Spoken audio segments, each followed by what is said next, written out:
In the quiet village of Abodo, surrounded by tall palm trees and thick forests, lived a young boy named Tari. Tari was different from the other children. While they loved to play football in the dusty fields, Tari loved to sit quietly under the giant iroko tree at the edge of the village. People often laughed at him. "Why do you always sit there like an old man?" the children would tease. But Tari only smiled. What they didn't know was that Tari believed the trees could talk. Every evening when the wind blew softly through the forest, Tari would close his eyes and listen carefully. The rustling leaves sounded like whispers.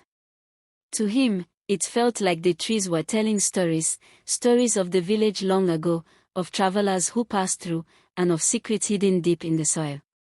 One night, a terrible storm hit the village. Thunder roared like an angry lion, and strong winds shook the houses. People stayed indoors, frightened. But in the middle of the storm, Tari heard something strange.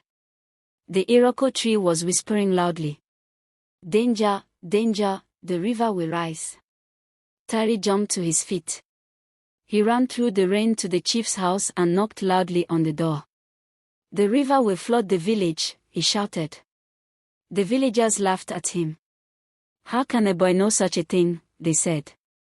But the village chief looked at the dark sky and remembered that Tari had always been a thoughtful boy.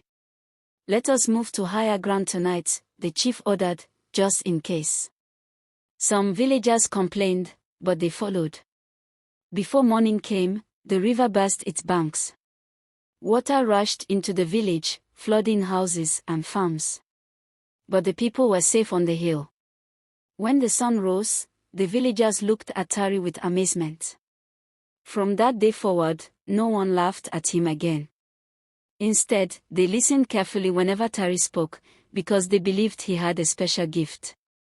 And every evening, Tari still sat under the old iroko tree, listening to the whispers of the forest. Moral lesson: never underestimate someone just because they are different. Sometimes the quietest people notice the most important things.